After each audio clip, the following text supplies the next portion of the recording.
Let me start by congratulating you all, assuming as I do that you participated in elections, some of you, and that you are elected, and also aware that some of you have been appointed to serve as ministers in the new administration. Congratulations.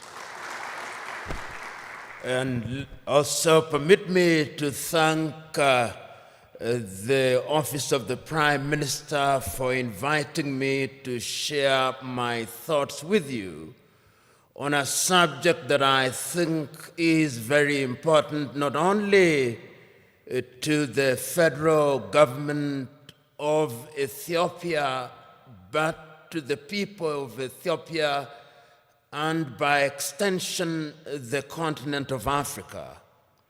My presentation has been summarized in writing and will be available for your reference later. Let me start by saying that the subject of Pan-Africanism is one that remains as important today as it was, in my view, many years ago. Those of you who are familiar with the struggle for Pan-Africanism will remember its story, particularly through the activities of Africans in the diaspora. You'll particularly remember that prior to the much more famous meeting held in 1945 in Manchester in the United Kingdom,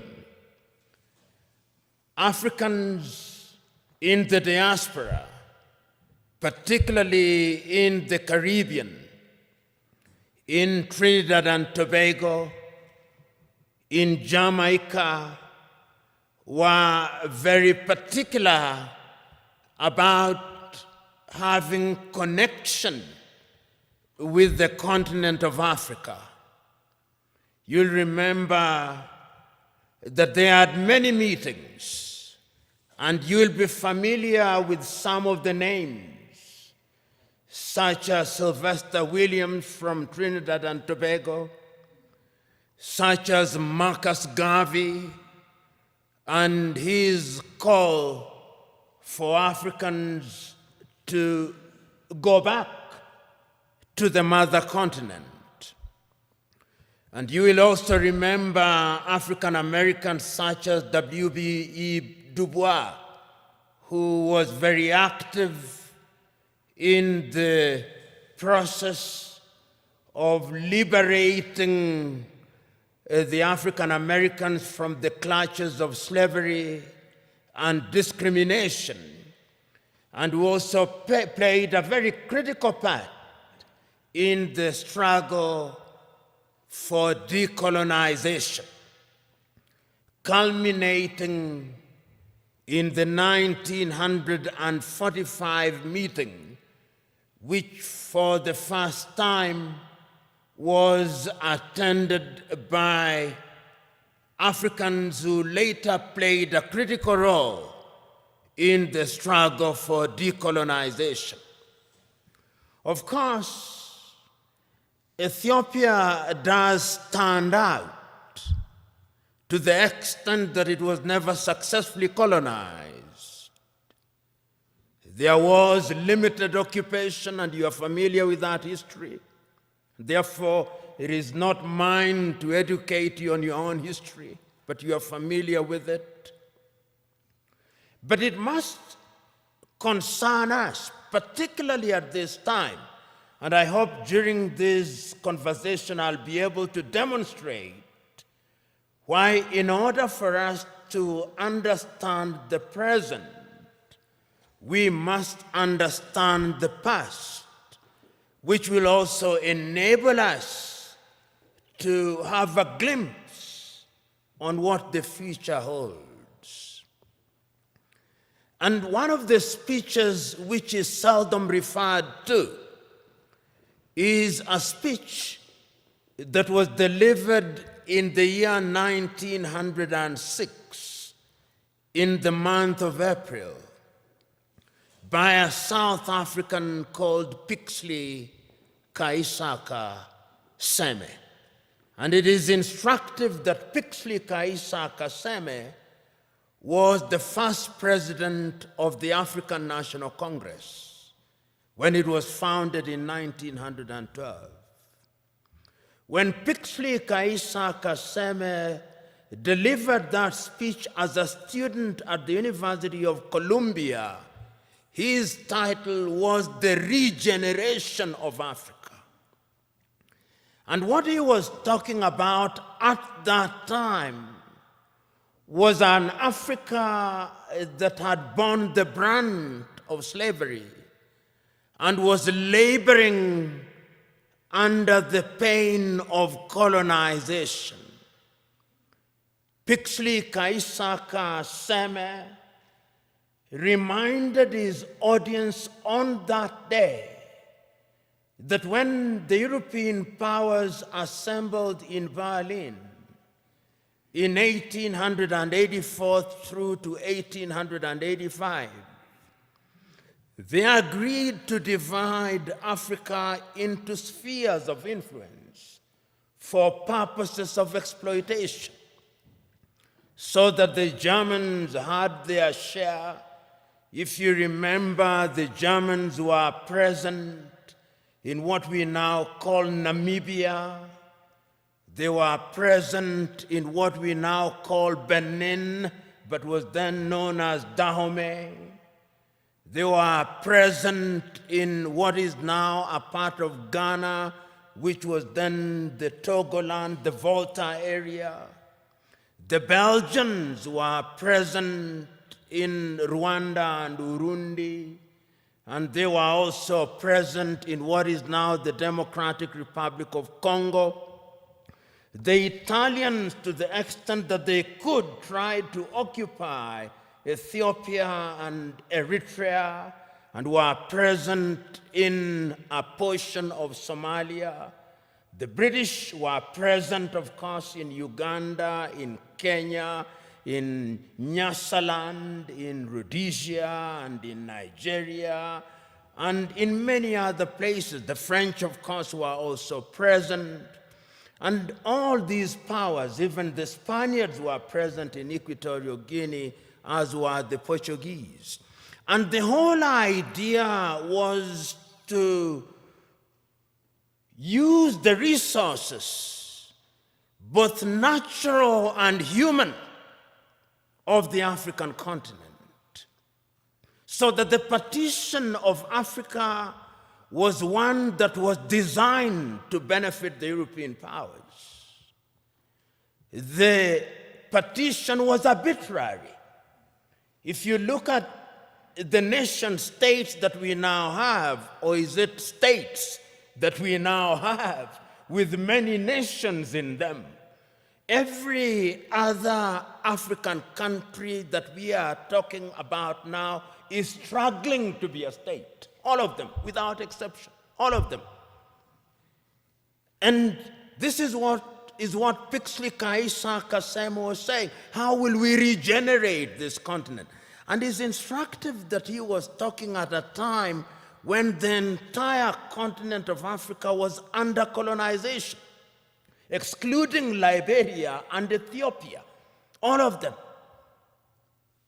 And therefore, when in 1945, Africans were represented in Manchester, Kwame Nkrumah was present at that meeting, Marcus Garvey was present at that meeting, Jomo Kenyatta was present at that meeting, Obafemi Awolowo was present at that meeting. The drive was to decolonize Africa. And one of the things that amazes me is that at that time, these individuals did not have the internet, they did not have WhatsApp, they did not have the kind of communication that we have now. But it is amazing at how they were communicating. Even air transport was not as it is now. I was just recently reading the activities of one of the greatest Africans who, in my view, ever lived, and whom many people do not know about. The great Ghanaian James Emmons Kwegyir Agri, normally referred to as Agri of Africa, and how he traveled from the United States and went to many countries in Africa, traveling by sea and talking about why Africa should be united. And that was Pan-Africanism, the Pan-African spirit at that time. Of course, we then went into the era of decolonization. And the spirit again was one which was consistent. You had people from the Caribbean participating in the struggle in that regard. You have people like W.B. Du Bois saying that Africa must be free. A little later, people like Martin Luther King Jr., and people like Malcolm X, talking of George Padmore, talking about how Africa should be liberated and we should work with people in the diaspora. And then the agitation was there that we must regain our independence. And famously in 1949, Ghana's Kwame Nkrumah is saying, "Seek ye first the political kingdom, and the rest will be given unto you." And I dare say that the rest has never been given to us. And even if it is coming too slowly. But it is instructive that at that time, the spirit was about the continent of Africa. We were conscious, the leaders were conscious, that Africa decolonized without unity would remain weak. And of course, Africa is weak. The weakest continent on earth is this continent in which we are, our continent.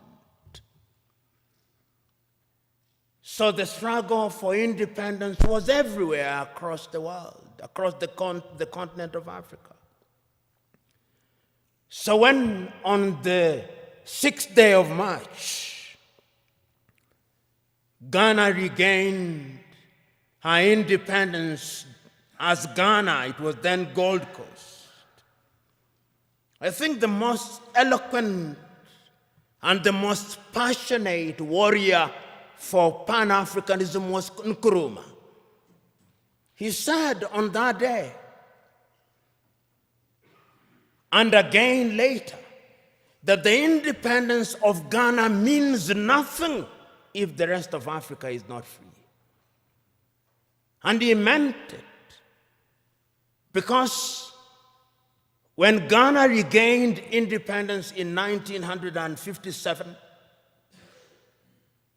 1 year later, Guinea regained her independence. A year later, the French Sudan, or what we now call Mali, regained her independence. They signed a pact to create what they call the African Union. They thought at that time that that would be Africa in her embryonic days. And they invited Patrice Emery Lumumba in 1961, but of course Emery Lumumba was then assassinated in the month of January 1961. And he won. This is one of the things that always stands out in my mind. That Nkrumah, of all leaders at that time, was able to see that if we were not united, we would go nowhere.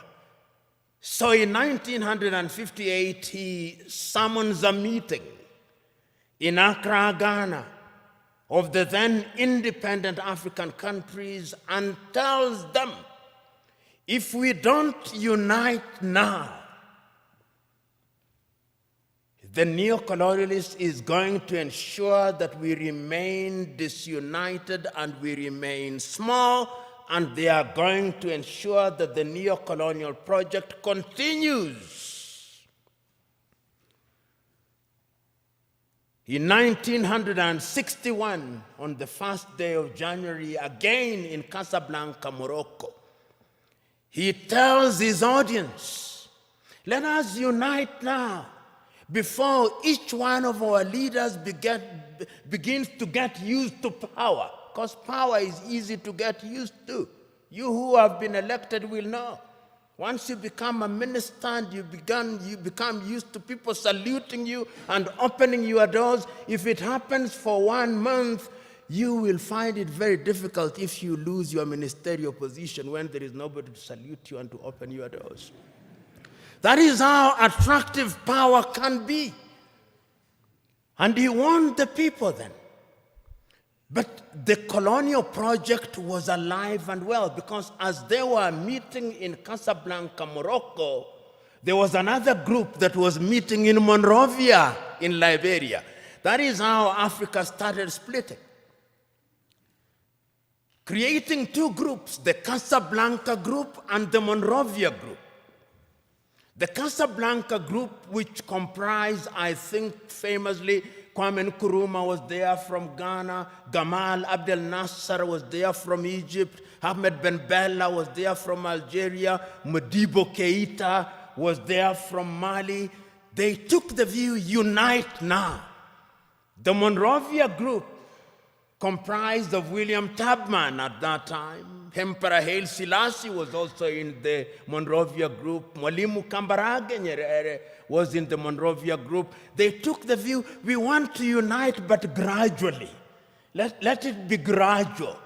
So that when Emperor Haile Selassie of Ethiopia convenes a meeting in Addis Ababa on the 23rd through to the 25th day of May 1963, there are two groups already. The Pan-African agenda is already being watered down. There is the Casablanca group and there is the Monrovia group. And the creation of the OAU was a victory for the Monrovia group. And I want you to, there were 32 heads of states and government who met in Addis Ababa, Ethiopia on the 23rd through to the 25th day of May, the year 1963. And I want you to listen to all of those speeches, or the compilation of them. There is a compilation of them that was made in the year 2013 when we were celebrating the 50th anniversary of the Organization of African Unity. And listen to all the speeches, and I pick out a speech from the leader of Central African Republic, David Dacko. David says, Central African Republic is so small that if we are not a part of an African Union, the French will come again. And they have come again. Mwalimu Nyerere of Tanzania says, we are not here in order to remind ourselves of how important unity is. We are here to talk about the unity of Africa. The host, Emperor Haile Selassie of Ethiopia, says, it is important for us to realize that we must make sacrifice for the future, because a disunited Africa will never realize our potential. But the most passionate speech again was that of Kwame Nkrumah.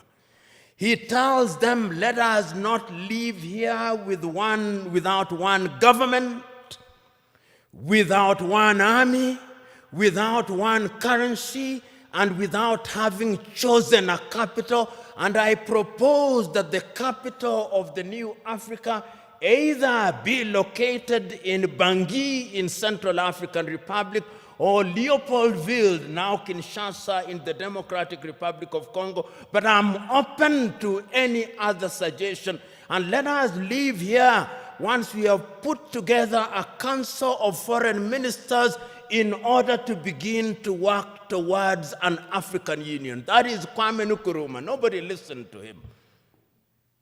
We ended up with the OAU. And the story of the OAU can be told and retold. Some say that it was a toothless bulldog.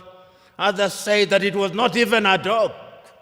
But whatever it was, it cannot be denied that it made a contribution to the process of decolonization of the continent in many ways, complete with the establishment of the liberation unit of it, which was headquartered in Dar es Salaam in the United Republic of Tanzania, which was spearheaded the decolonization of quite a number of countries at that time. But the point that I'm making is that the Pan-African spirit at that time was about a united Africa. Because you will remember at that time that France never wanted to leave and has never left.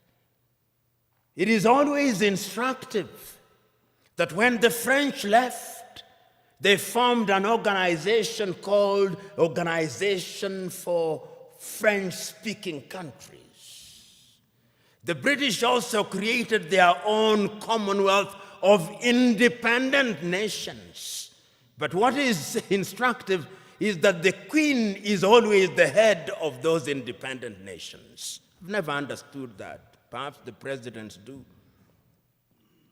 The Portuguese, of course, you know, never left easily.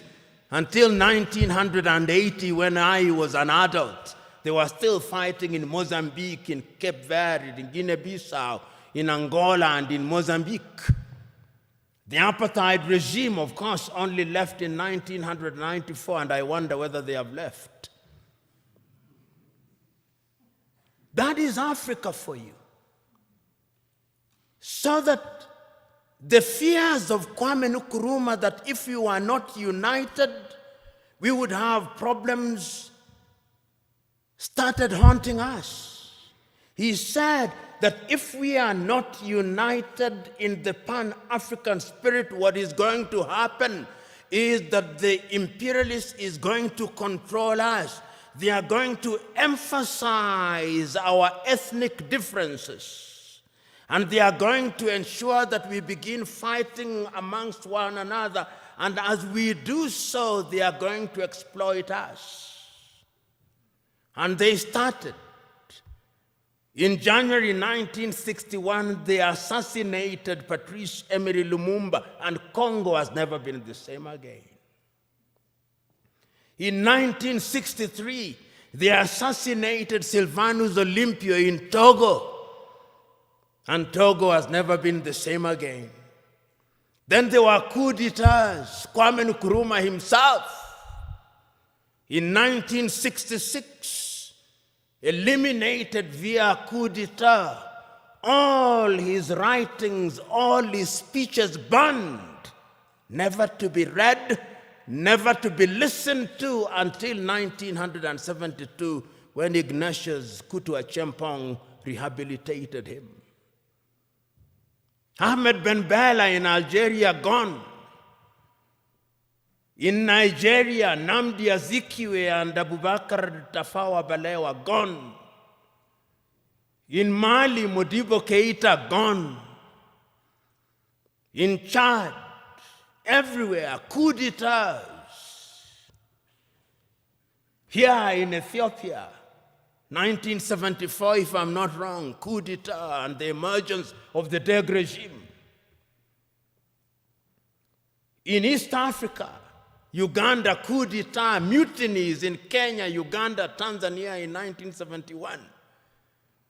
All orchestrated because we were disunited and we were weak. The predictions of our forefathers and founding mothers that disunited we would remain weak came true. That is the history of it. So that today, when we talk about the African continent and we talk about Pan-Africanism, we must understand it in the context of that history.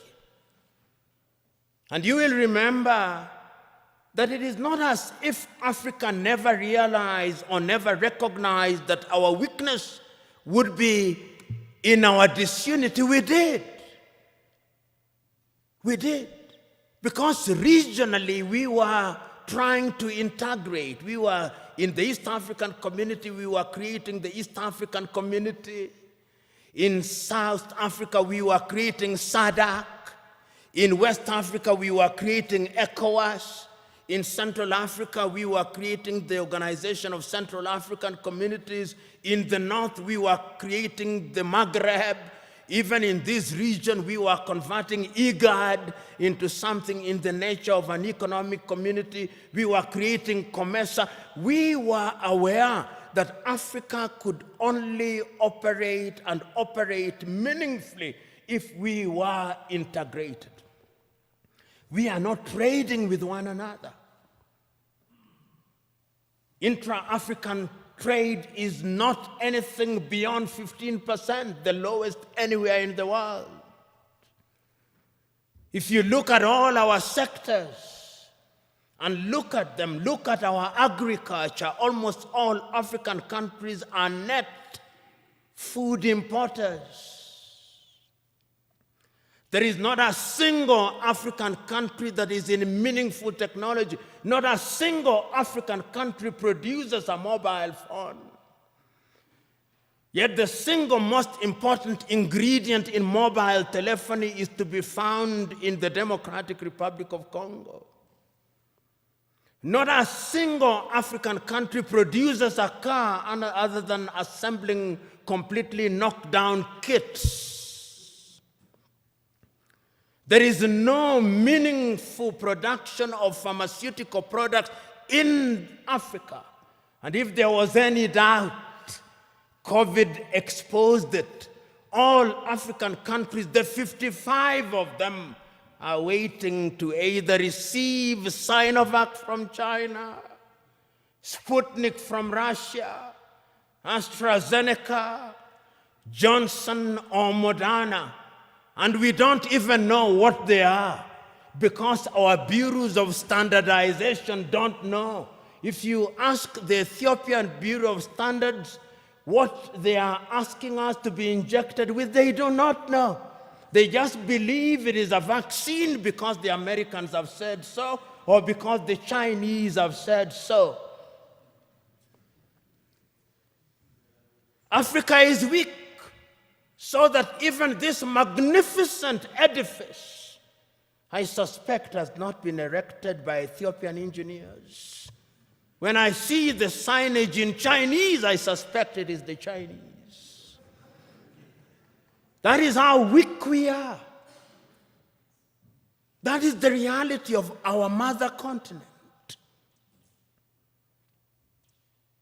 It is because we are politically weak, we are economically weak, socially we are disorganized, culturally and spiritually we are confused.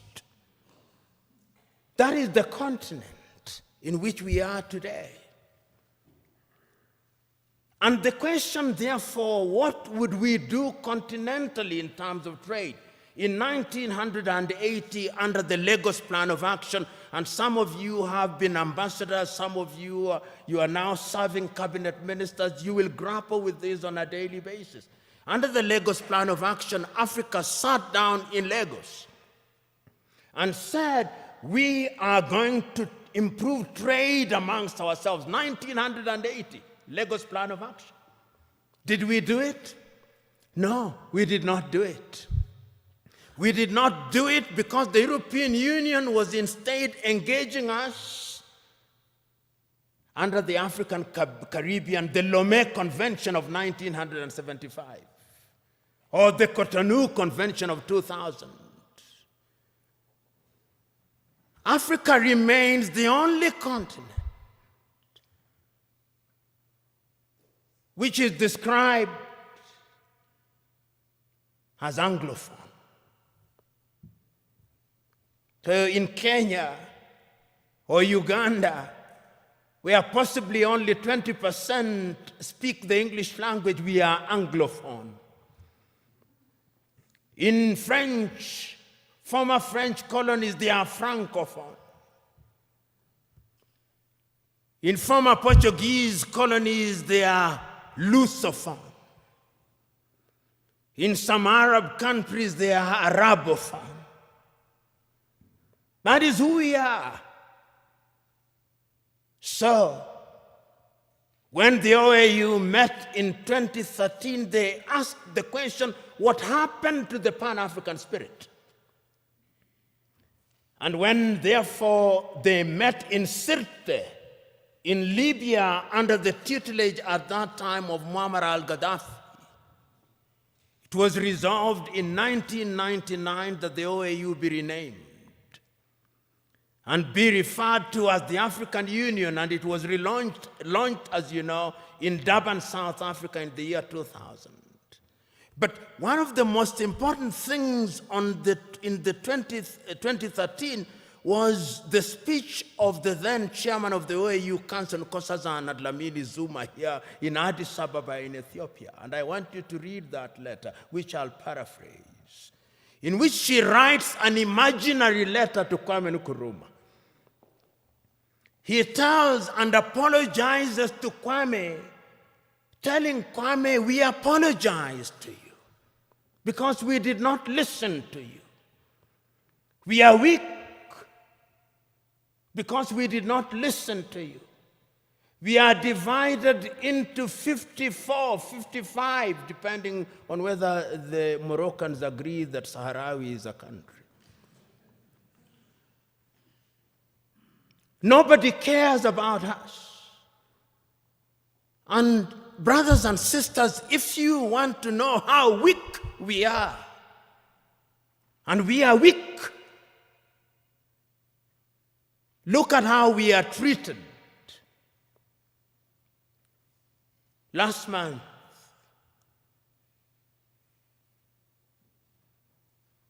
the world met in New York.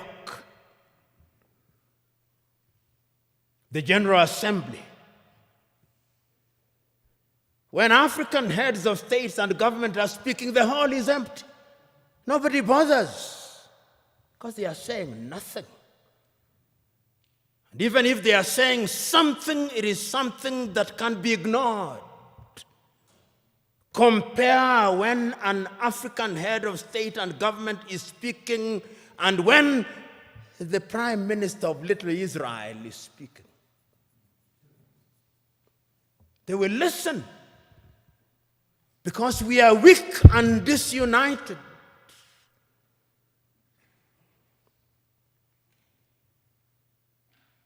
So we have a weak continent because the spirit of Pan-Africanism disappeared.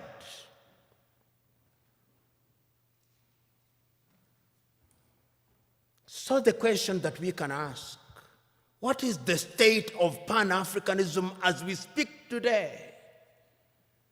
The African Union, which is weak, says the right things and does the wrong things 9 out of 10 times.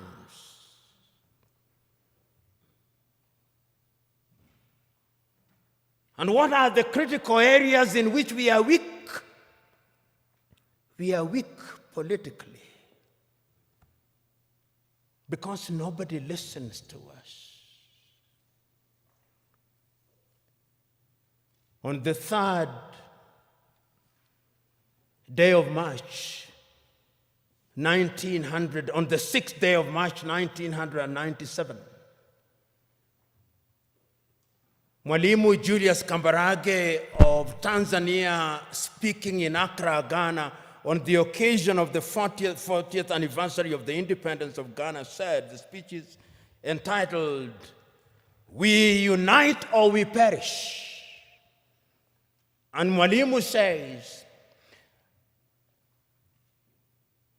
I want to apologize to Kwame Nkrumah. Those of us who believed in gradualism were wrong. Nkrumah was right. But Nkrumah also did not appreciate the level of suspicion that existed amongst the leaders at that time. Our generation, he says, fought for the liberation of Africa. It is the duty of the new generation to carry the torch forward, he says in his plea. He says that I do not believe that the tribe can be the basis of mobilization in Africa. And he said that as I travel along across the world, people do not care about our Tanzanianness or our Ghanaianness or our Kenyanness or our Ethiopianness. In their eyes, we are all Africans. And perhaps that is what we should use as the building block in order to talk about African unity. But we are not being naive about that unity. Because sometimes when we talk about Pan-Africanism and about African unity, people think we are being too simplistic about it. No, it is not being simplistic and being naive. It is recognizing that as long as we remain the way we are, then Africa in the next 25 years will be recolonized. You know, what is the state of Africa as I speak now? What is the state of your continent as we speak now? Because of our disunity. Because when we are disunited, then it is good for Europe and America. Look at the state of your continent as I speak. Conflicts of one kind or another. I'll name the countries just for you to know how bad it is, because that is how it is.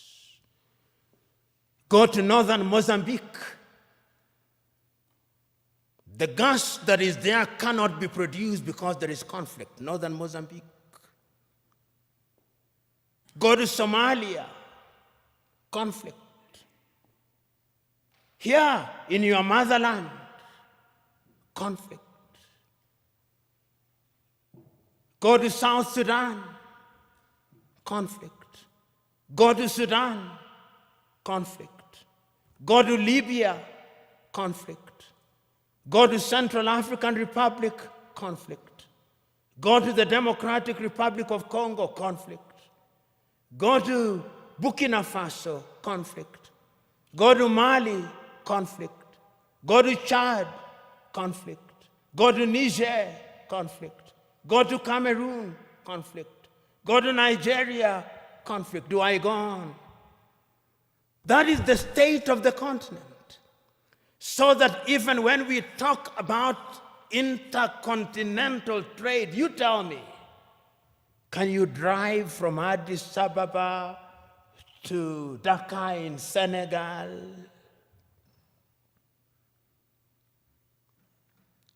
Unless you are Daredevil himself. Which group will not kidnap or ambush you?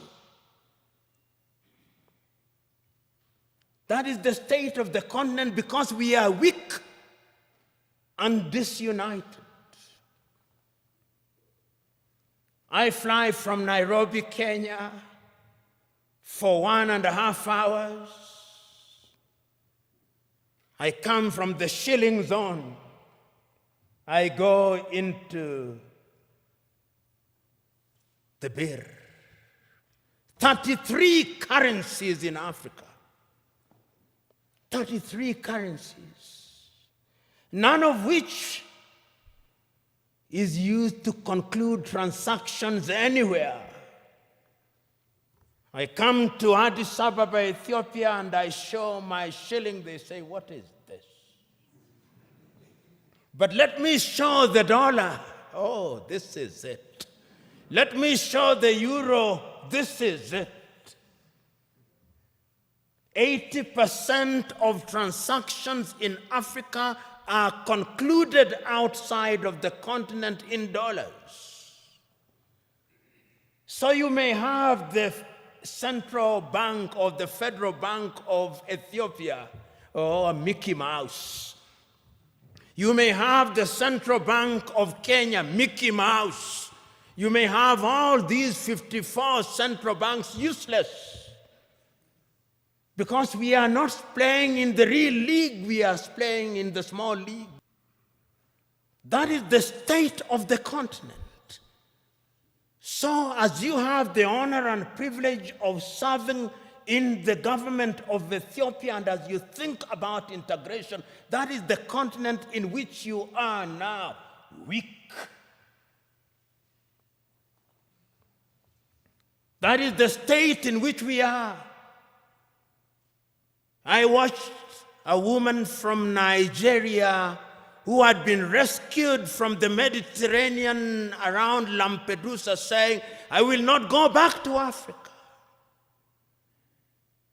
Even if I die in the Mediterranean, I'll try again and again. What is it that can make a human being say that I do not want to go back to my home?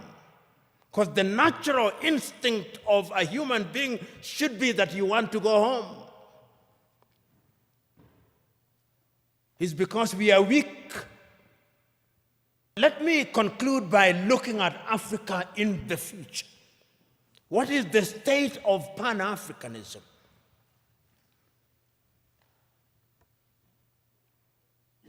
Africa finds herself in a very difficult situation. What Nkrumah feared. Today,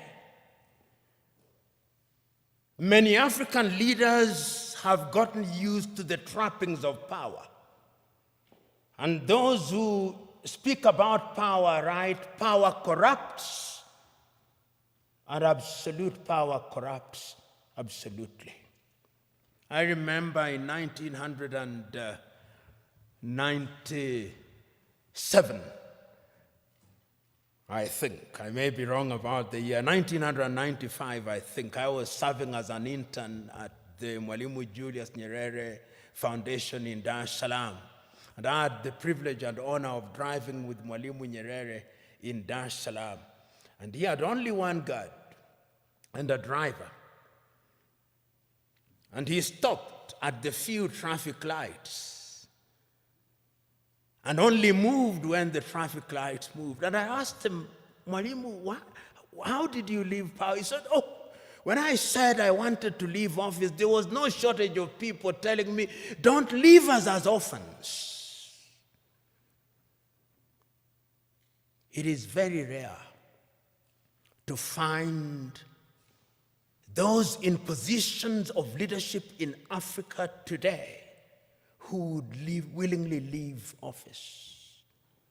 Power in Africa is now sought by hook and crook and retained by hook and crook. Because the trappings of power are good. And permit me, when I am gone, even if I irritate you, in fact, perhaps my intention is to irritate you, so that you reflect upon what I'm going to say. And this is a personal thing. I'll give you an example. When I was appointed as the director of the Anti-Corruption Commission, I drove in the morning in my car with my driver. In the evening when I was leaving, there were 3 cars. Mine, what was allocated to me, and another one in front, and another one behind me, and 12 individuals. And I asked, who are these fellows? He said, these are your security. I said, I don't need my security. I don't need 2 cars, I only need 1 car. Because this thing you call security, this is spectacle. And throughout the period that I served, I had only 1 security and 1 car. And I say this because it is in the nature of power to make you use the things that you don't need.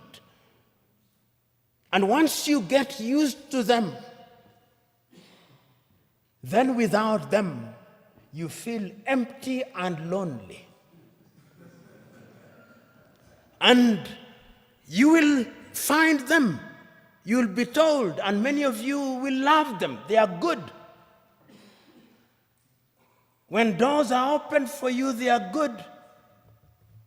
When you occupy front seats, it is good. When you address Your Excellency, it is good. When you eat the best food, it is good. When you have security, it is good. But it can also dehumanize you. It can also monsterize you. I am asking you today that part of the problem of Africa is that we found human beings and we monsterize them. Writing in 1983, Nigeria's Chinua Achebe writes in a book which I commend to you, The Trouble with Nigeria, which could as well be the trouble with Africa. He says, the trouble with Nigeria is simply and squarely a problem of leadership.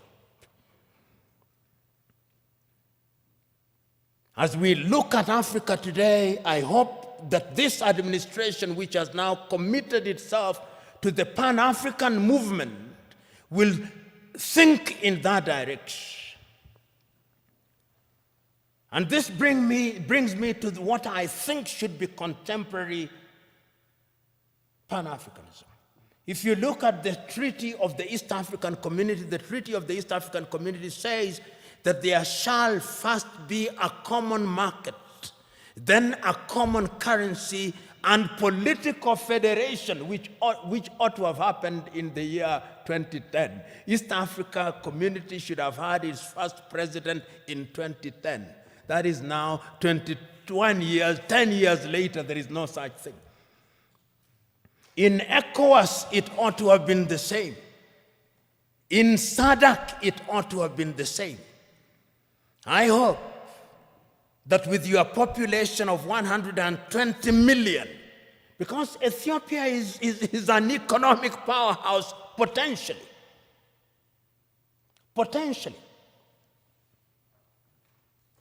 You know, Pan-Africanism, the new Pan-Africanism must have an economic component of it.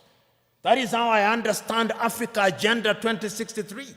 Africa Agenda 2063 says that by the year 2063, Africa will have pulled up her people into a middle-level economy on 7 pillars, economically, politically, and otherwise.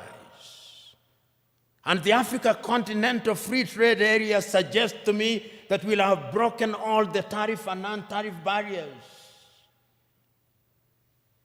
Will we be able to achieve those in the spirit of new Pan-Africanism?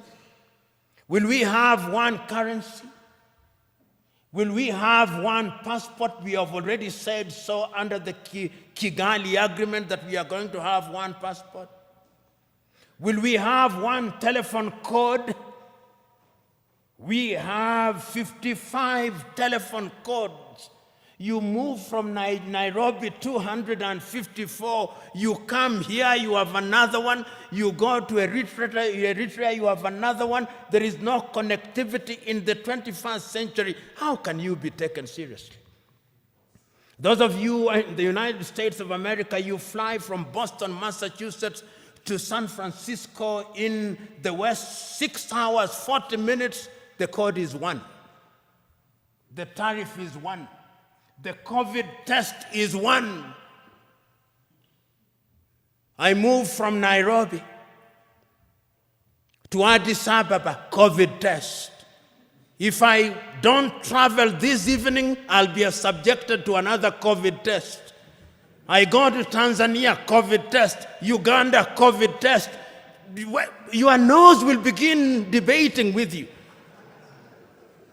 In the United States of America, you take one COVID test from Miami and you don't take it as you go to St. Louis in Missouri. I'm talking about very practical things. I come here and I have to go through an immigration. My passport has to be stamped. Somebody in the United States of America does not have to do that. Somebody in the European Union across 27 countries does not have to do that. In China, which is, of course, 1.4 billion, does not have to do that. Until we change all those things, we are going nowhere, so that we have only one telephone code, so that we have only one currency, so that we have only a single immigration, so that we eliminate all these armies. You know, you look at some African countries and they have an army, which complete with 5-star generals who have never even quelled a street riot, and they are generals. Money goes into maintaining militaries, maintaining embassies that you don't need. You see why Africa is poor? All these 55 countries have embassies. If we were one, there would only be one ambassador for Africa in the United States of America. There would only be one army with regional policing. Am I being naive or simplistic? Yes, we can create a single Africa with a loose government, a confederal government, dealing only with foreign affairs and defense and monetary policy and general policy formulation, with different governance systems. That is the only way in which these narrow tribal instincts will be dampened. But as long as, and now I want to conclude, if we only see Pan-Africanism as sentimentalism, as a romantic idea about which we debate, and we remain as we are, then this is the Africa that I see. This is the Africa that I see in 25 years' time. Many Africans, either legally or otherwise, will break into different autonomous countries. Many of them. We'll have more than 100 countries in Africa, each claiming self-determination, and is already beginning to happen. Because we will be looking at narrow ethnic agenda as the only way of defining our affairs. Ethiopia will break down, Kenya will break down, Nigeria will break down, South Africa will break down. And look at South Africa. Only last week, the whites in Western Cape in South Africa have delivered a petition to the government in Pretoria saying they want to create their own country. The Democratic Republic of Congo will break down, Libya will break down. The only way in which we can immunize ourselves against all those things is to create a Pan-African nation which allows for self-determination within the nation. And we must redefine terms such as self-determination. Self-determination must mean the ability of a people within a bigger unit to enjoy their culture, to enjoy their tradition, to speak their language. They do it on a smaller scale in Switzerland, those of you who are familiar with Switzerland. And we de-emphasize the presidency, we de-emphasize the prime minister's office. Pixley Kaisa Kaseme said, and I conclude with him, Africa is diverse.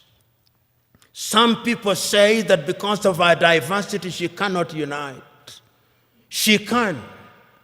Because unity in diversity is possible if we understand what human beings need. In the nature of things, human beings need security. In the nature of things, human beings need food. Human beings need medical services. They need infrastructure.